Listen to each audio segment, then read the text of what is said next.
That time I got reincarnated as a Smilodon. Chapter 1 Plot. Hi, I'm Sailor Clash, and this is how I reincarnated into a Smilodon in a different world. Think of a life to give this body, lay, that's never known softness until now. Lay down your head and I'll sing you a lullaby, so it might hunt and live within the cold of being all alone. The most human things in life, back to the years of Lulilay, the memories I clutch until they are allowed the space to grow. No matter how many times, and I'll sing you to sleep, and I'll sing you tomorrow. A smile that awakes in a body that's shining so bright. A new page begins. Bless you with love for the road that you go. Storyteller with this love of the wild and this hope of finding her. I'm just a working citizen who works at the orphanage in Georgetown, Texas. I help look for the children, change diapers, teach children how to read despite my dyslexia, and provide emotional support for the children.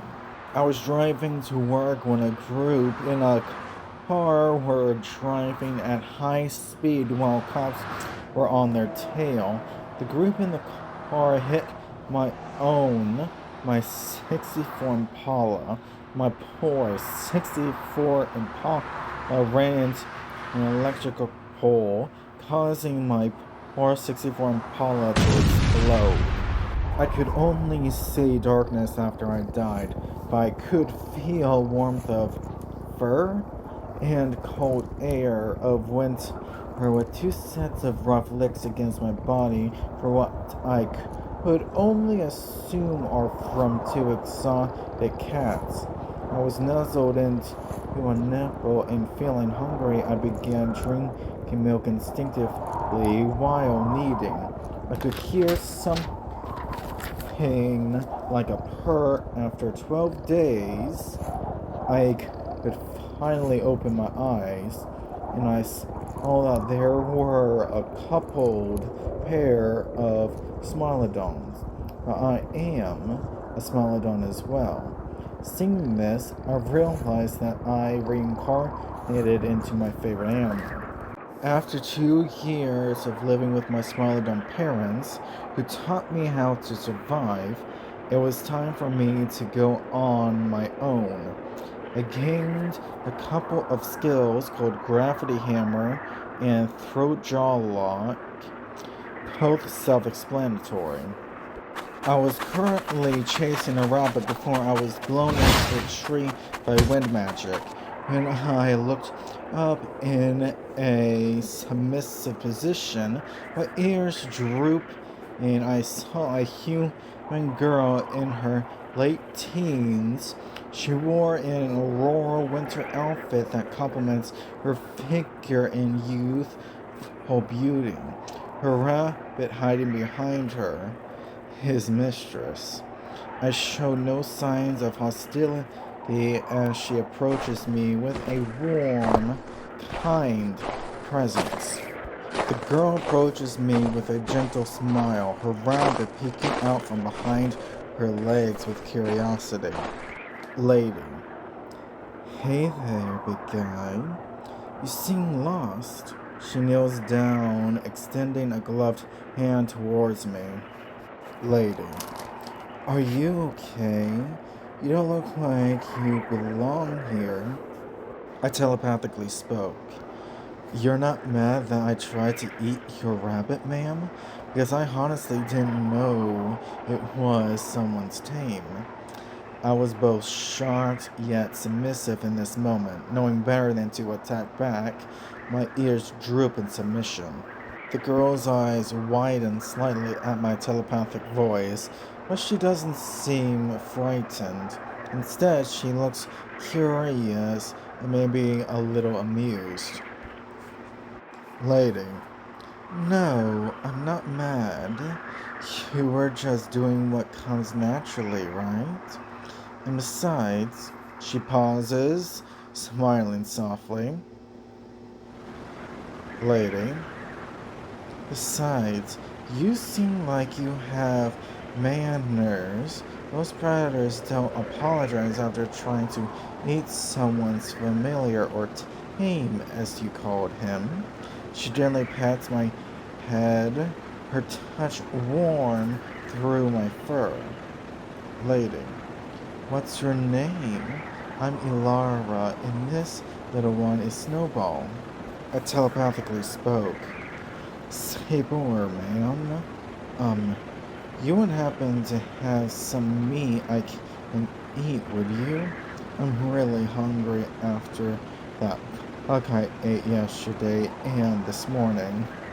I asked as the sun began to set behind me in the distance. Elora laughed softly, her breath visible in the cold winter air. Elora. Sabor, huh? That's a strong name for such a well-behaved predator. She rummages through her hunting bag. Elora. I actually do have some venison jerky with me. My ears perked up as I purred in excitement without meaning to. I telepathically spoke. Thank you, ma'am. This means so much to me. I purred as I wait patiently. Ilara smiles warmly at my gratitude, tearing off a piece of the jerky and offering it to me. Ilara. You're welcome, sweet boy. You seem like a polite and respectful creature, unlike some of the other predators I've encountered. She watches as I eat, fascinated by my behavior.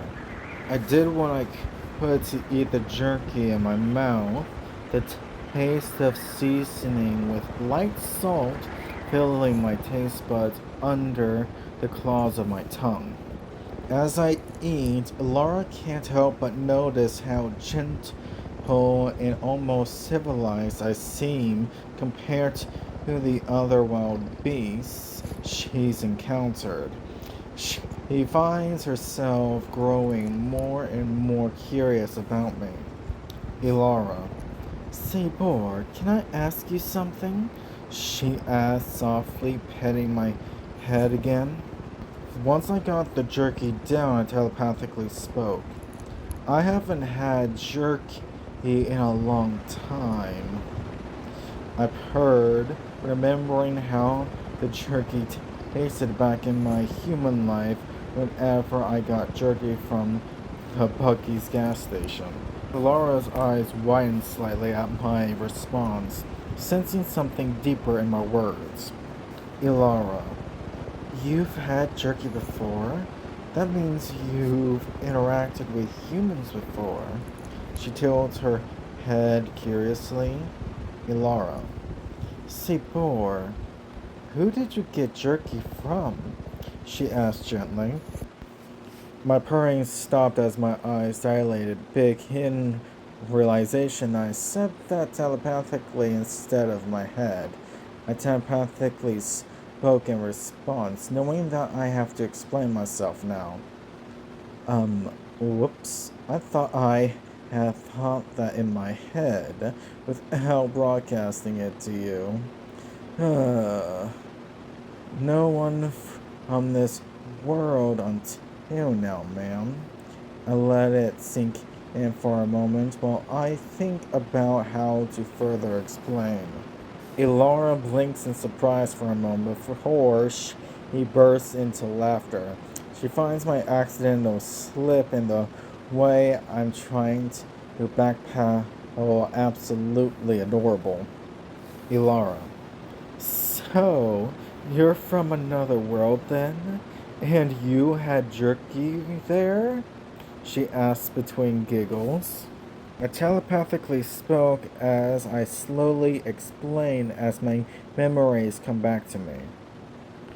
Not exactly. My body was born in this world, but my soul, however, came from my human body in another universe on a more human populated world that's way more innovated with no magic, ma'am. Yeah. I looked side to side, not believing I had to explain that to someone. Elara's laughter dies down as she listens intently, her eyes widening with fascination and a hint of disbelief. Elara, so, you're a reincarnated human soul in a Smilodon body? From a world with no magic and more humans? She repeats softly, processing this incredible information.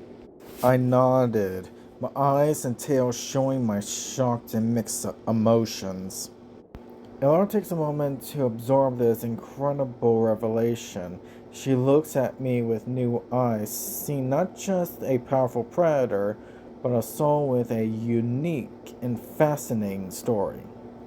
Ilara, Seymour, that's amazing and scary. Do you miss your old life? At that question, I shook off my previous emotions before expressing my current ones. I telepathically spoke. Only for the orphans that I left behind after my vehicle was run off and exploded with me inside.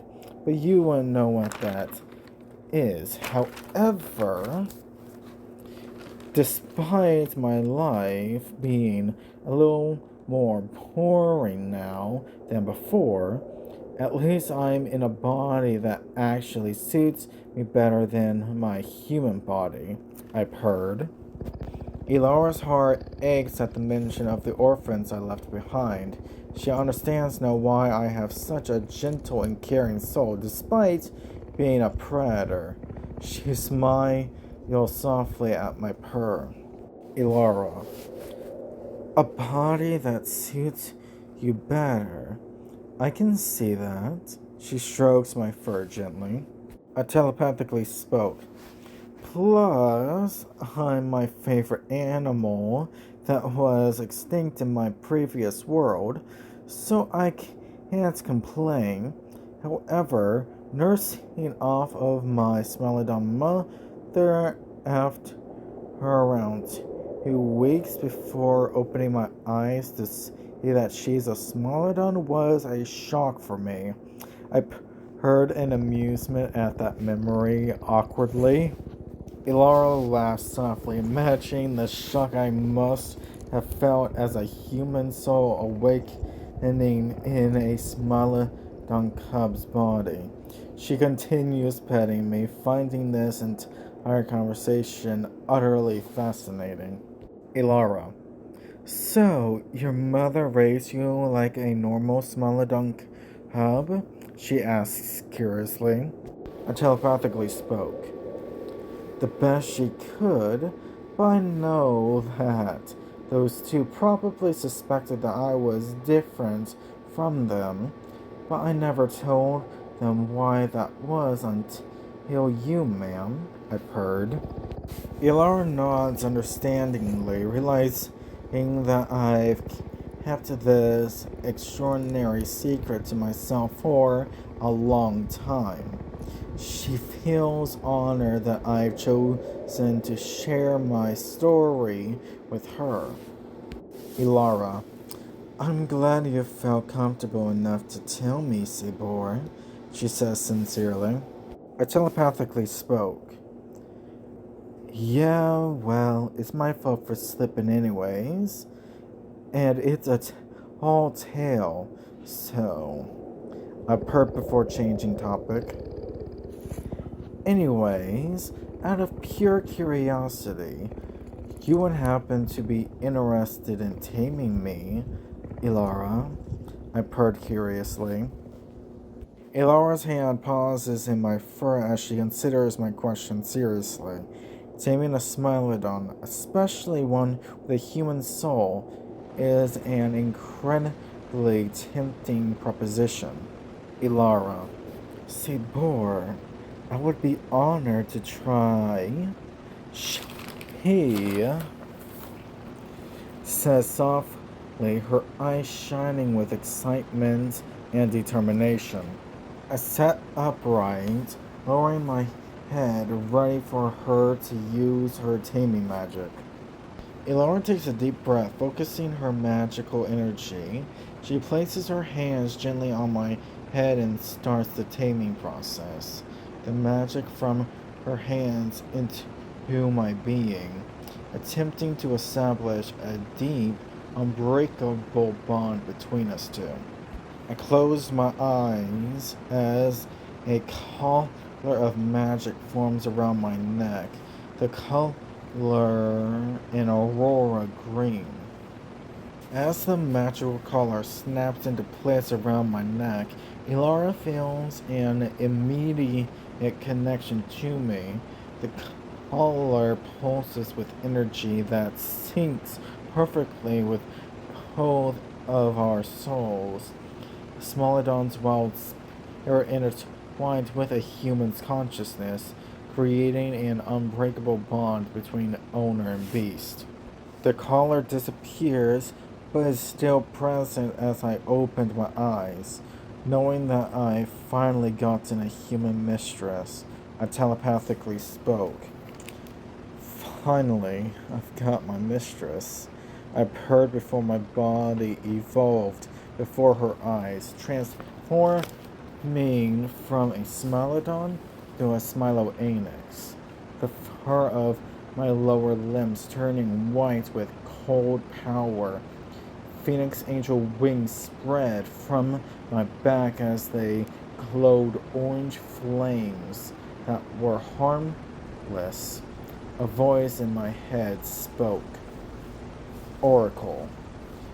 You've evolved into a Smiloanix, a being of divine power, but not a god. You've unlocked two skills, Frost of Judgment and Divine Fire.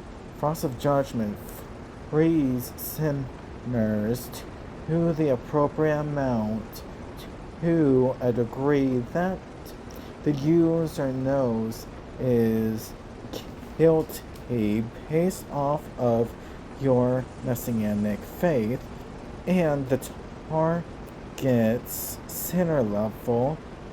Divine Fire is a multi-use skill that can only be used for survival and for protection. Warning: this skill can't be used to harm targets. Only identify friendly and non-friendly targets as one of its multiple uses. Ilara watches in awe as I transform before her eyes, my form becoming even more majestic and powerful. My phoenix wings with their harmless orange flames and my icy white lower limbs are a sight to behold. She can feel the divine energy radiating off of me. Now, something beyond mere peace magic. I telepathically spoke. Well, that's convenient, I purred humbly. Ilara can't help but giggle at my humble response. She never expected that taming me would unlock such incredible abilities. She approaches me slowly, marveling at the intricate designs of my wings and the cold, powerful aura emanating from my lower limbs. Ilara. Sabor. She reaches out to touch one of my wings gently, feeling the warm flames that dance harmlessly along its feathers. Her eyes meet mine as she says softly, Ilara, you're truly magnificent. and now you're formally mine. Snowball stomps his left foot, clearly a little jealous, making me growl in amusement, not in aggression. Snowball's sudden jealous stomp makes both Elara and I smile. Snowball is clearly not used to sharing Elara's attention, especially not with such a powerful and divine-looking creature. Elara. Snowball, hush. Elara hides gently but firmly. I pat over the Snowball in a non-threatening stride before carefully opening my mouth wide around him. Not to eat him, but to place him gently between my shoulders and wings. Snowball freezes for a moment before carefully climbing onto my back, settling between my wings and shoulders. He seems to understand that I'm not threatening him, more like making room for him. Lara watches this interaction with a soft smile, seeing how gentle and unthreatening my actions are towards a smaller creature. I telepathically spoke. There we go. Glad I practiced with my strongest asset, I purred. Elara nods approvingly at my self-aware comment. I'm not only powerful, but also thoughtful and gentle when needed. She realizes that having a divinely powerful beast like me could be incredibly adventurous. I'm not just a mindless monster like many expected Smilodons to be. Elara. Your wings. I telepathically spoke. They can't hurt you, mistress, but I can still swat you when appropriate. I purred humorously at the end. Elara laughs softly at my humorous purred comment. She nods, understanding that I've retained my playful and affectionate Smilodon nature despite my new divine powers. She reaches out and gently touches one of my wings again, feeling the warm, harmless flames.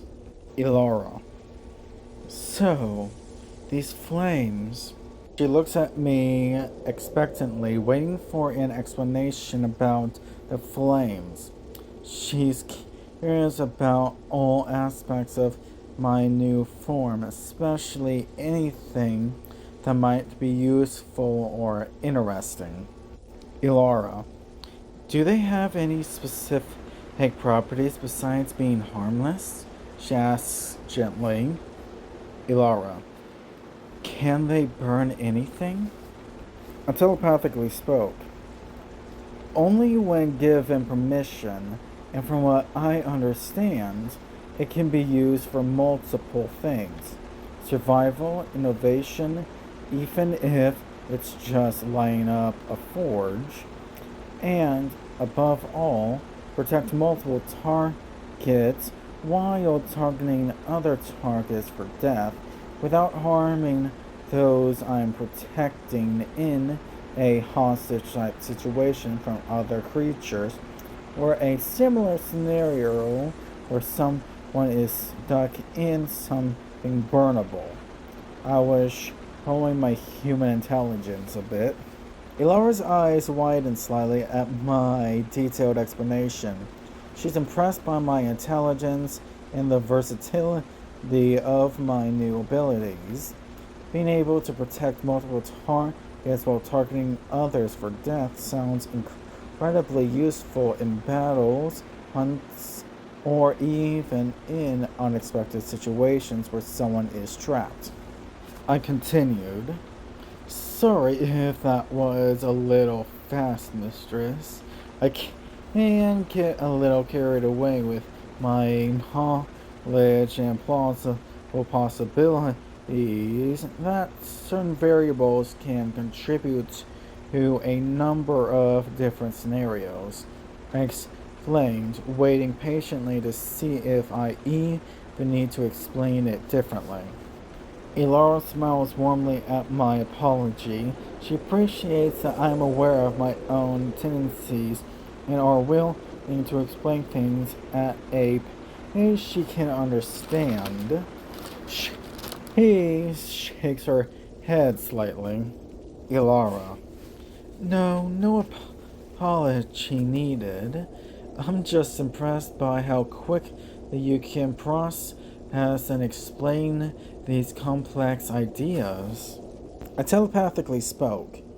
You'd be surprised how synergistic I can be when given enough information, especially that on the emotional, instinctive, and predictable level, or as my world calls it, one's basic and complex psychology between the ego, which is the conscious self that makes someone who they are, and the subconscious, which is the part of someone whose memories that were forgotten or hasn't been thought about in a long time but are still accessible under the right circumstances, as well the parts that your conscious self are scared of approaching or are unaware of.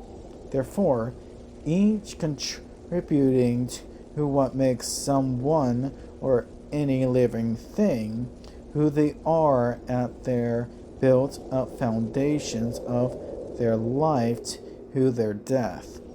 I was really showing my intelligence now at its best knowledge of expertise and fascination.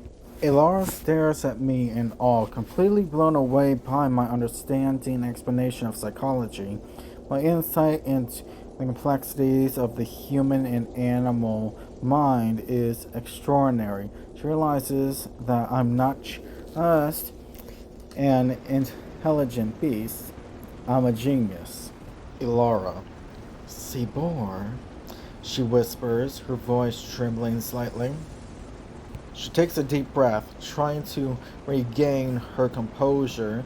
She knows that having such an intelligent and divine creature by her side could be incredibly beneficial, not just in battles, but in everyday life as well. She looks at me with newfound respect and admiration. Elara, would you mind?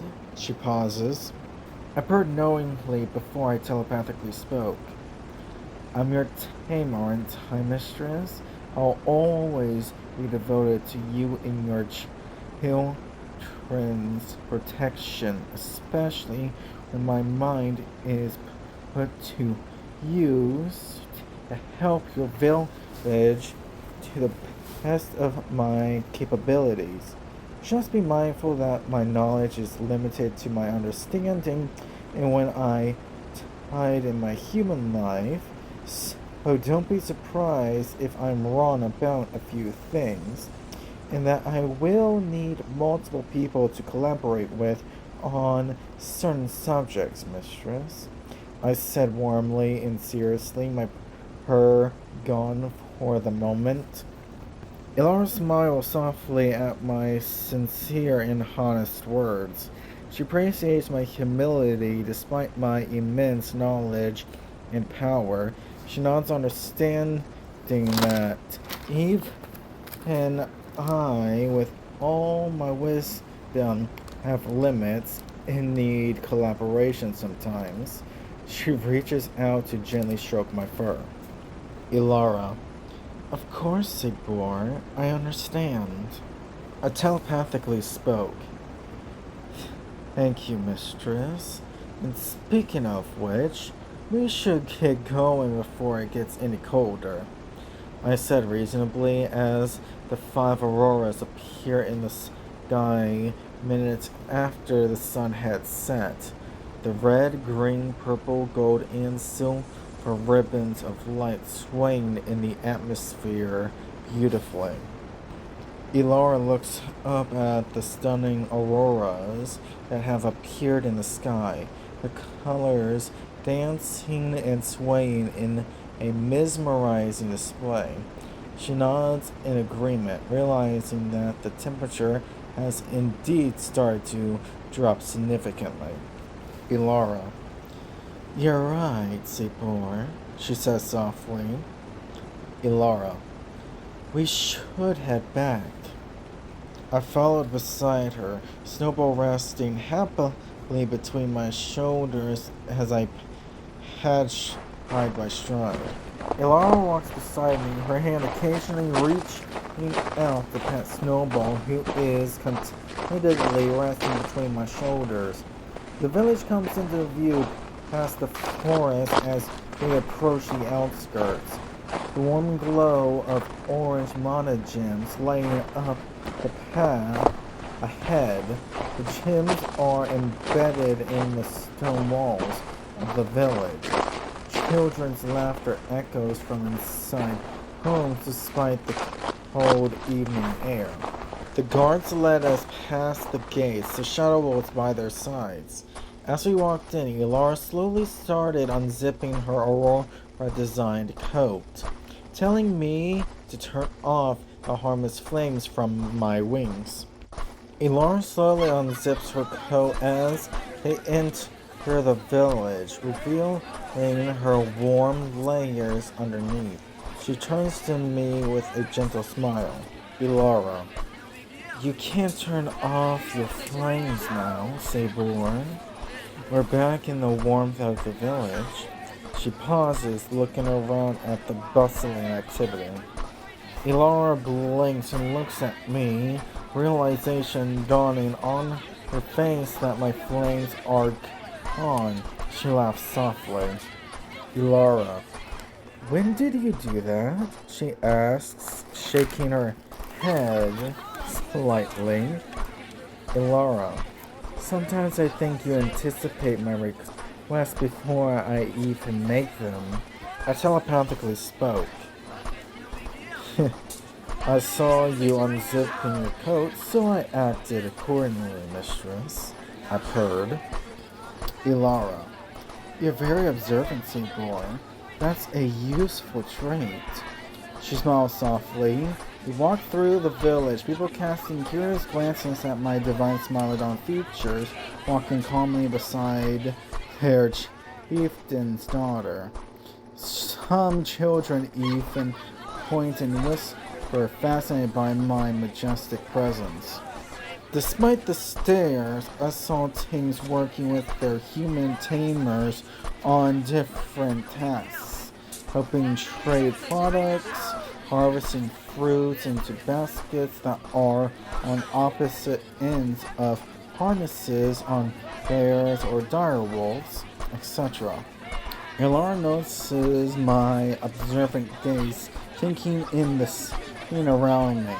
She follows my line of sight, seeing the things working alongside their human companions. A thoughtful expression crosses her face as she watches the collaborative efforts between humans and creatures. Ilara. Sabor, she begins slowly. Ilara, do you ever envy the simpler lives of their tames? They have a clear purpose, a bond with their humans, and a role to play in this society. You, on the other hand, have a more complex existence, except to understand and navigate the politics of the village alongside your divine nature. I telepathically spoke. I'm not the jealous type, and quite frankly, seeing this sight is a beautiful sight, mistress, I purred. Ilara's expression softens at my response, a gentle smile playing on her lips. She reaches out to stroke my fur affectionately. Ilara, I'm glad to hear that. It pleases me to see you appreciate the harmony between our people and their tames. She pauses briefly before continuing. Ilara, you know, Sometimes I wonder if having such a deep understanding of both human and creature psychology might make you feel isolated sometimes.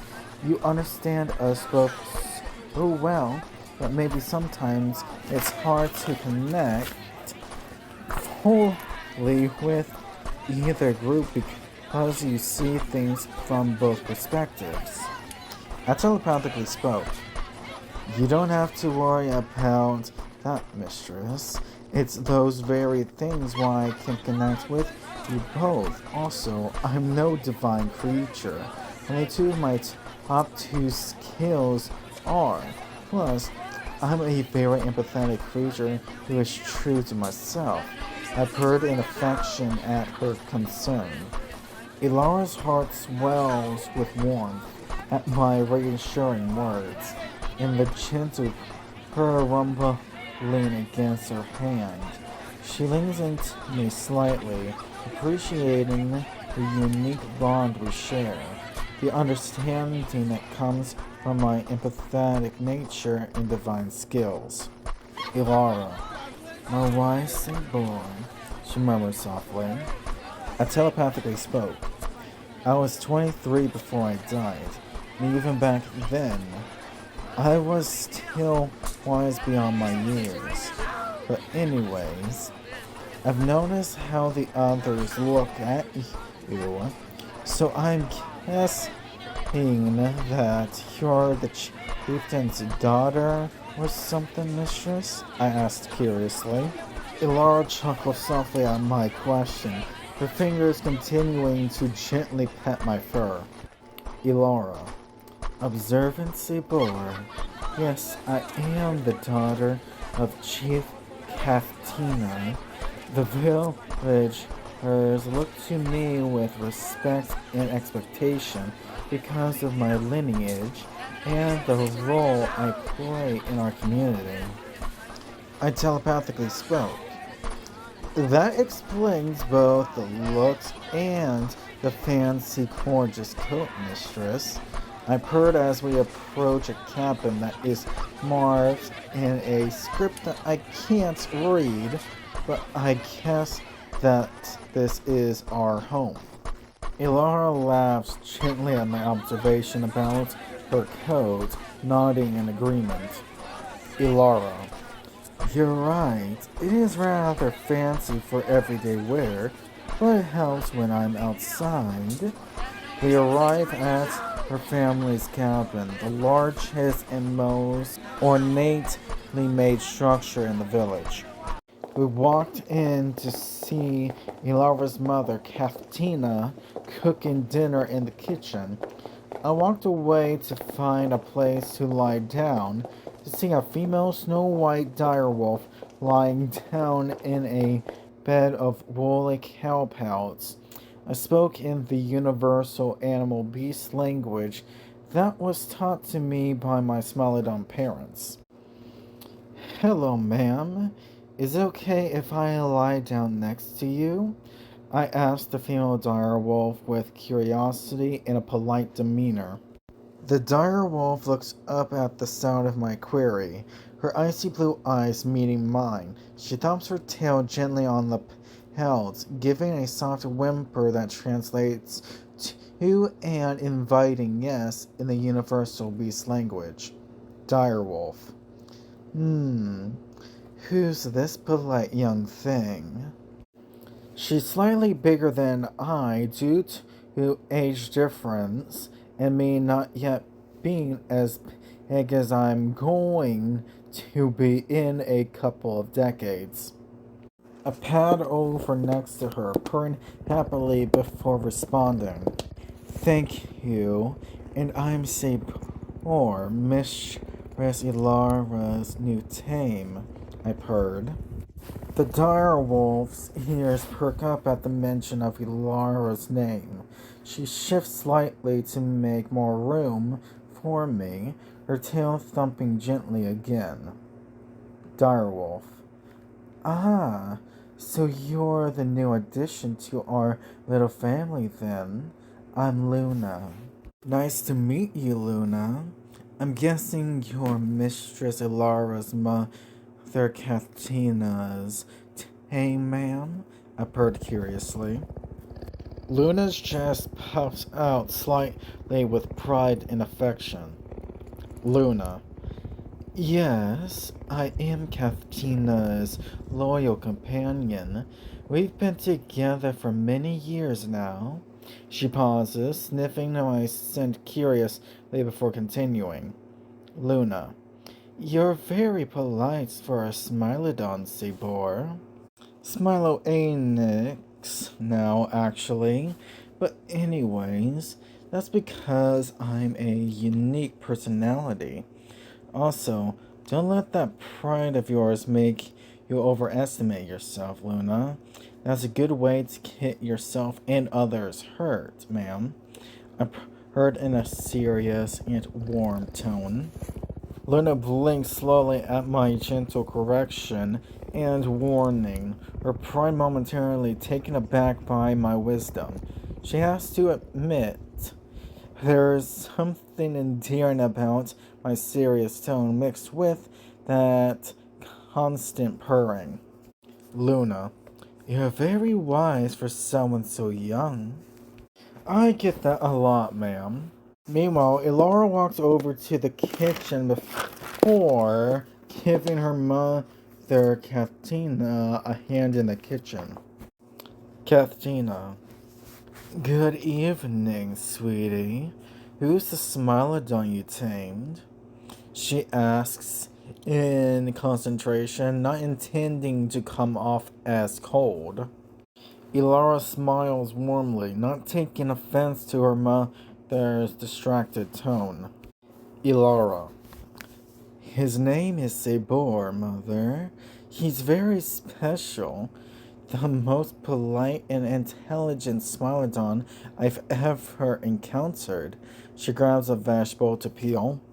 Katina listens while stirring the stew attentively, nodding slowly, processing the information. Katina. Polite and intelligent. That's unusual for a Smilodon. She glances over her shoulder towards where Luna and I are lying together. Katina. Does he behave well around other animals? Snowball hops off my shoulders before hopping off to the kitchen where Elara and Katina are.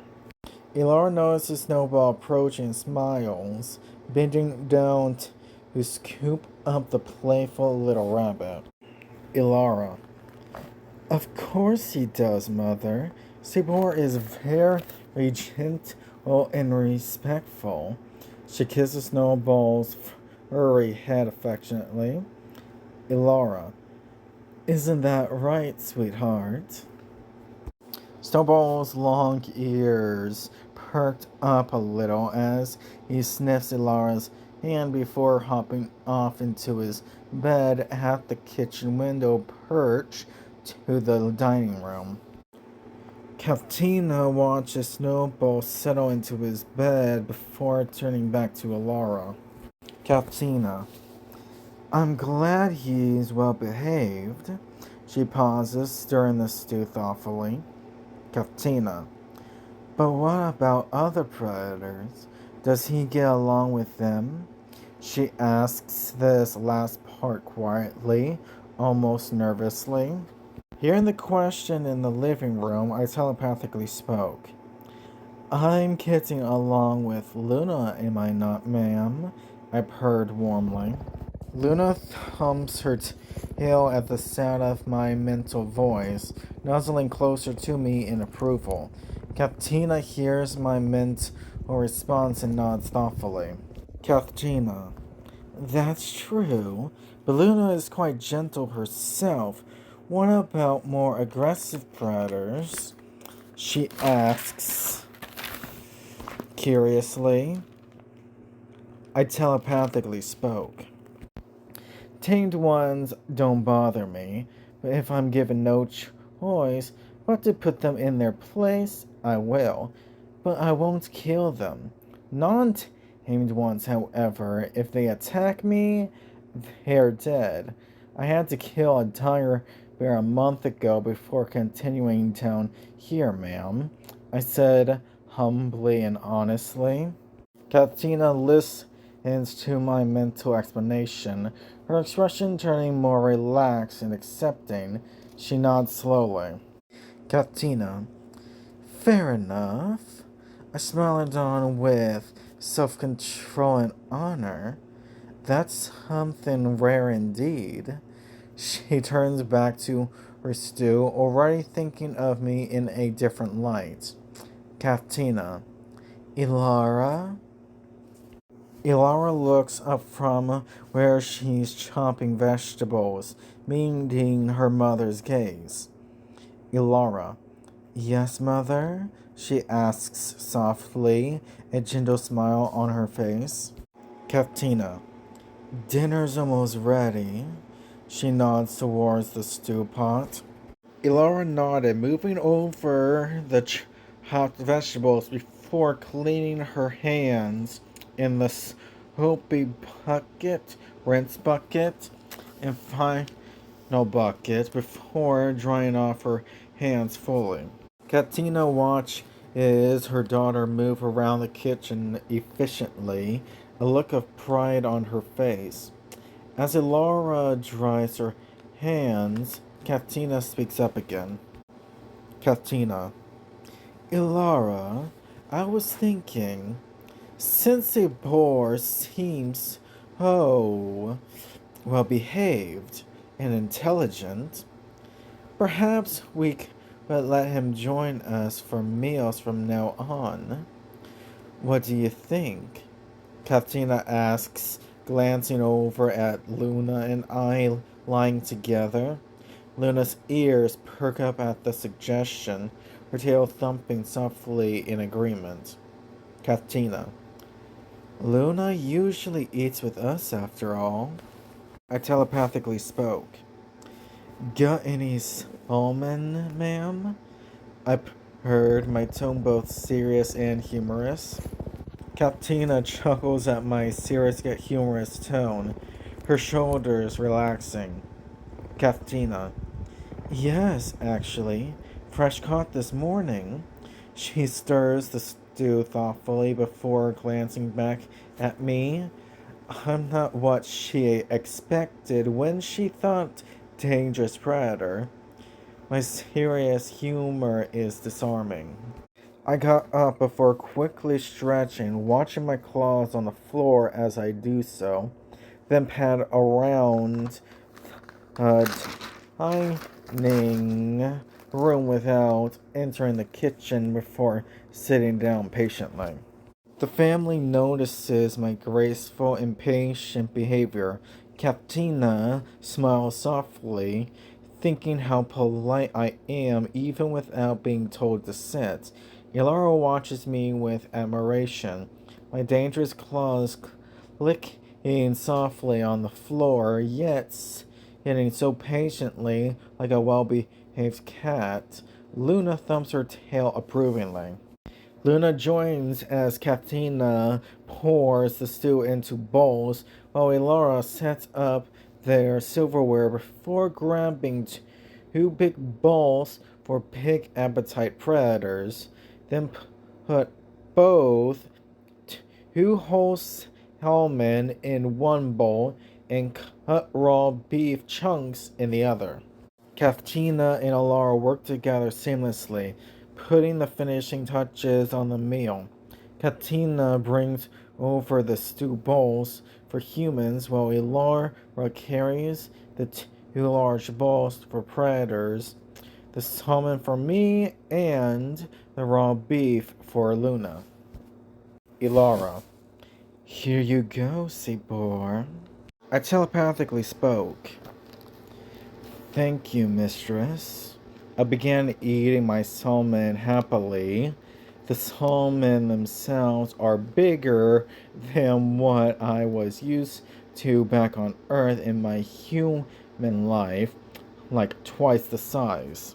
Katina smiled softly at my polite response, pleased with my good manners. She watches as I dig into the massive salmon, my powerful jaws tearing into the meat with ease. Luna eagerly digs into her raw beef, her tail wagging happily. Katina. So, Sibor, do you prefer fresh caught salmon over anything else? Katina asks curiously between spoonfuls of her stew. She finds it fascinating how well mannered and polite I am despite being a dangerous predator. Katina. Alara catches them herself every morning. She adds proudly about her daughter's skills. I stopped eating before telepathically speaking. Anything with lean meat and fish is good with me, ma'am, I said honestly before focusing on my salmon again. Ilara smiles at my honest response, pleased that I'm not picky like some predators they've had before. Ilara. He's not a fussy eater, she remarks to her mother, which makes Katina chuckle softly. Katina. And he said ma'am again. I purred in amusement, but still focused on my food. Katina watches me with amusement, my focus on my food, reminding her of how dignified predators can be when not threatened. She continues her meal, occasionally glancing at Luna and I. Katina. You know, Sabor, you're quite the gentleman for a Smilodon. I stopped eating for a moment before I telepathically spoke. I am in the presence of women after all, each attractive in their own way, especially you, ma'am. You age well. I resumed eating as I gave an honest purr. Both women blushed deeply at my son's honest purr, neither expecting such a compliment from a dangerous predator. Katina's heart flutters unexpectedly, her spoon pausing mid-air before she continues eating, though her cheeks remain pink. Katina. Flatterer, she muttered softly, hiding her smile. I telepathically spoke. I'm not lying, and I'm sure your husband would agree with me, ma'am. Also, I'm presuming he's either late for dinner, busy, or dead. I asked before resuming eating onto my second salmon. Katina's blush deepens at my straightforward question, realizing that I've noticed the absence of a man in their household. She swallows her bites, setting her spoon down gently. Katina. He's dead, she admits softly, her eyes flickering to Ilara briefly, who nods solemnly. I telepathically spoke. Sorry for your loss, mistress and ma'am, I said honestly, feeling the need to give them both affection once I'm done eating. Both women feel their hearts warm at my sincere apology, sensing the genuine empathy in my mental voice. Katina looks at me with new eyes, seeing me not just as a dangerous predator, but as a being with genuine emotions and compassion. Katina. Thank you, Sabor, she says softly. I nodded before completely focusing on my food. The meal continues with a softer atmosphere, the women eating quietly as they process my kind words. Ilara occasionally glances at me with admiration, her heart fluttering slightly at the sight of me focus on my food. Once everyone finishes eating, Katina stands up and begins clearing the table. Katina. Ilara, could you please help me with the dishes? She looks at her daughter expectantly. Ilara nods immediately, standing up to help her mother.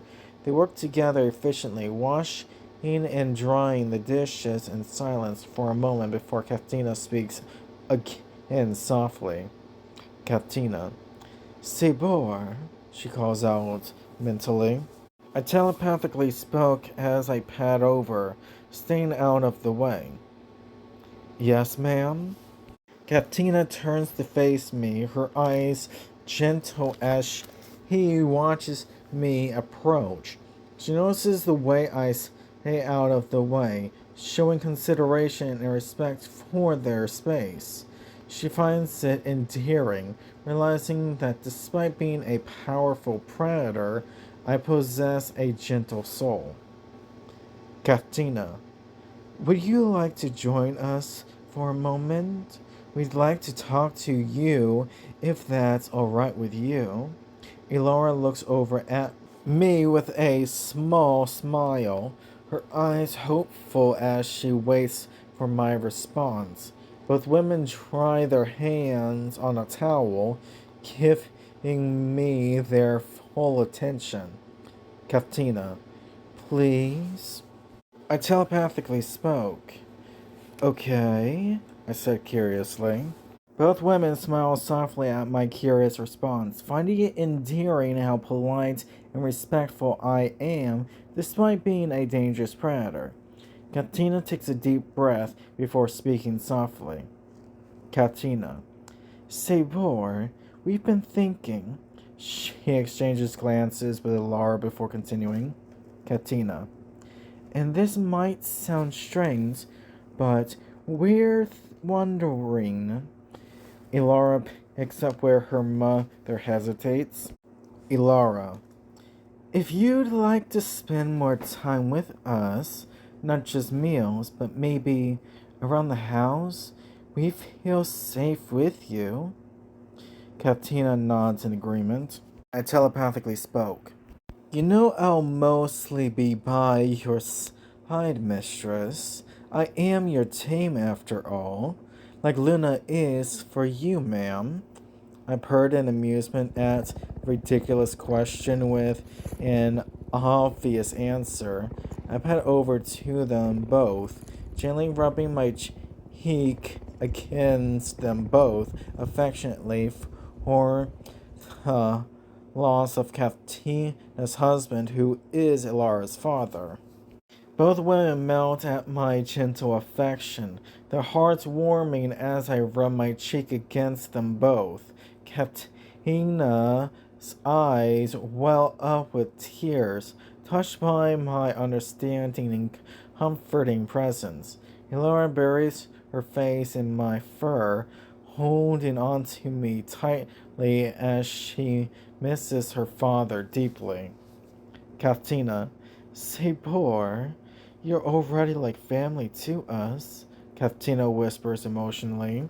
Katina, but what we're asking is if you'd want to officially become part of our family, not just a tame Smilodon, but a member of our household. Ilara looks up at me with tearful eyes. I telepathically spoke. Still asking ridiculous questions with obvious answers? I purred in further amusement. Both women laughed softly through their tears at my amused response, realizing how silly their question sounds considering how much short time I've already spent with them and how protective I am. Ilara hugs me tighter. Ilara, I guess we're just making it official then. Katina nods. Luna comes over, her white dire wolf form big and imposing, but knows to join in on this moment with affection. Luna approaches with her gentle demeanor, nudging both women affectionately before settling down beside me. She seems to understand the emotional moment and adds her comforting presence to the scene. Katina reaches out to pet Luna softly, while Ilara continues hugging me tightly. Katina. Thank you. I telepathically spoke. Don't thank me. Thank your gorgeous daughter who tamed me, ma'am. I purred honestly. Ilara's cheeks flushed pink at my compliment, her heart fluttering in her chest. Katina looks at her daughter with a mix of pride and amusement, knowing how much I adore Ilara. Katina. Well, she did do an excellent job taming you. I wrapped my wings around the four of us. As I wrapped my massive wings around all four of us, creating a cozy, protective circle, my soft feathers provide a gentle warmth as the women lean into my embrace, feeling safe and loved. Luna presses herself against my side, completing the family huddle. Katina. Sabor, Katina murmurs softly. Katina. You're such a gentle giant. I telepathically spoke. And I'm not even as big as Luna yet. I purred and growled simultaneously as a form of giggling. The women giggled at my unique form of laughter, their hearts swelling with affection for me. Luna lets out a soft whimper that sounds almost like a laugh in response, her tail wagging happily. Katina presses a gentle kiss to the top of my head. Katina. We love you.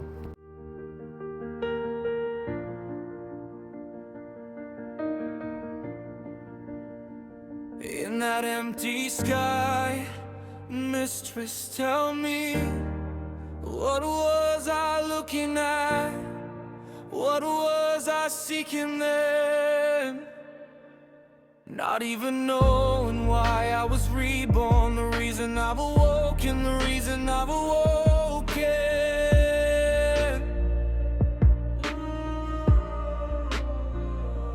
I was too lost in my new form to believe that's because I throw my past away. But now I know my purpose, to protect you. I've learned affection just by seeing your face. I never needed words to show my bond. I never needed space while I kept watch. All I ever need, all I ever need is here, fiercely devoted to you, my mistress.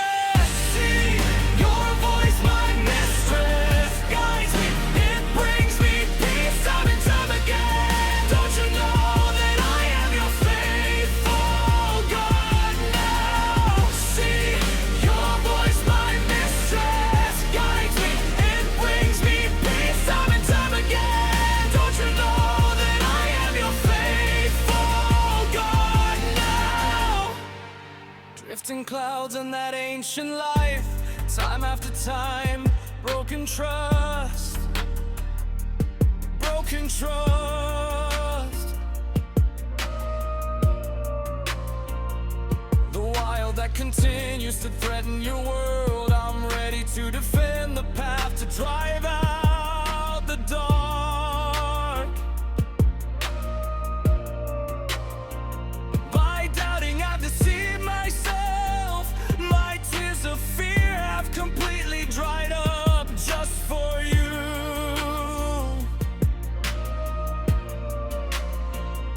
I never needed praise for being strong. I never needed freedom where I belong. All I ever need, all I ever need is here, fiercely devoted to you, my mistress. See your voice, my mistress, guides me, it brings me peace time and time again. Don't you know that I am your faith?